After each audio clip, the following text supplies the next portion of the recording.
आदरणीय मुख्यमंत्री एकनाथ शिंदे साहेब यांचीच शिवसेना ही खरी आहे असा निर्णय झाल्यानंतर सुद्धा उभाटा गटाकडून खोटे दस्तऐवज दाखवून शिवसेनेच्या ऑफिशियल अकाउंटमधून पैसे काढण्यात आले, पैसे काढण्याचा प्रयत्न करण्यात आला।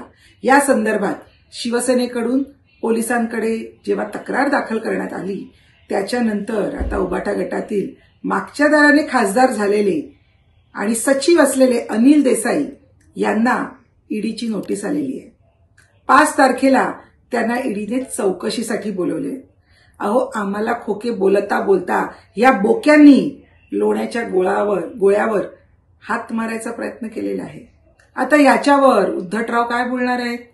आदूबाळ ह्याच्यावर ट्विट करणार आहे का की सकाळचा भोंगा हा सकाळी 9 वाजता प्रेस कॉन्फरन्स घेणार आहे की सामन्यामध्ये अग्रलेख लिहिणार आहे?